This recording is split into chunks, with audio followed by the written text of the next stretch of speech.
ये जो वाइब्रेशन जाएंगे उस आत्मा को बहुत अच्छा सहारा देंगे, मदद करेंगे। ये सबसे बड़ा पुण्य है और ये पुण्य करने वाली आत्मा बहुत बड़ा भाग्य बना रही है। इसलिए संकल्प शक्ति, श्वासों की भी शक्ति है। श्वासों श्वास एक बाबा की याद रहे, अजपा जाप जिसको कहते हैं, मेरा तो एक बाबा दूसरा न कोई।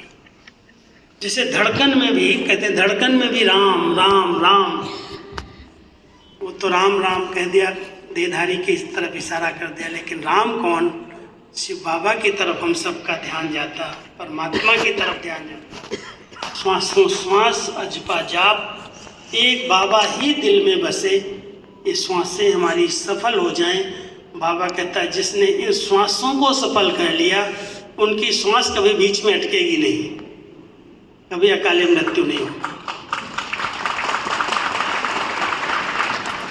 दान करो, श्वासों से शक्तियों का दान करो, हर श्वास सफल हो, हर श्वास में बाबा बस जाए। और समय एक बहुत बड़ी शक्ति है, संगम का अमूल्य शक्ति जिसको बाबा कहते हैं। संगम का समय बहुत अमूल्य है और इस अमूल्य समय को कहाँ कहाँ सवेरे से रात तक अपना कभी बजट बना करके देखना, कहाँ जाता है, किधर जाता है। इतना समय हमारे चिंतन से, हमारे बोल से, हमारे कर्मों से हमारा ये संगम का अमूल्य समय सफल होता है। या जहाँ बैठ गए, जो मिल गया उसके साथ इधर की बातें उधर की बातें, पर चिंतन पर दर्शन, बहुत सारा समय हमारा इसी में चला जाता है। समय को बचाना। अगर कोई ब्राह्मण आत्मा को अपनी उन्नति करनी है तो एक स्लोगन लिख के रख दो, स्वचिंतन उन्नति की सीढ़ी है, पर चिंतन पतन की जड़ है। लेकिन पर चिंतन मैं कर रहा हूँ, कई बार ये भी पता नहीं चलता है। बैठ गए, बातें करने लगे, ये ऐसे करते वो ऐसे करते, यहाँ ऐसा चलता वहाँ ऐसा चलता, कर कुछ नहीं सकते और बैठ करके परपंच करते हैं। इसलिए संगम का समय बड़ा अमूल्य है।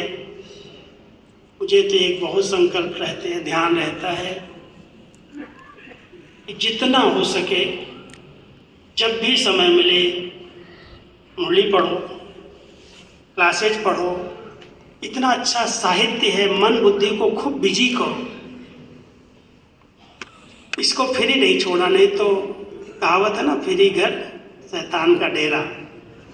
जितने व्यर्थ खुराफात के व्यर्थ संकल्प उत्पन्न होते हैं उन सब का आधार यही है कि हम उसको खाली छोड़ देते हैं। श्रेष्ठ चिंतन, शुभ चिंतन, अच्छा साहित्य का चिंतन करो और उसमें मगन रहो, मस्त रहो। बाकी का कोई भी चिंतन अगर चल रहा है वो समझो हमारा समय नष्ट हो रहा है। समय को बचाना, समय की कदर करना, समय को हम बचाएंगे, समय हमें बचा देगा। तो सभी इस बात का ध्यान देना। श्वास, संकल्प, समय, और चौथी है संपत्ति, ज्ञान की संपत्ति, गुणों की संपत्ति या स्थूल संपत्ति। जो संपत्ति बाबा ने हमें दी है, जो भी संपत्ति, हर एक संपत्ति का मालिक है। और बाबा कहते हैं मेरे बच्चों जैसा संपत्तिवान, माला माल और कोई भी नहीं दुनिया में है।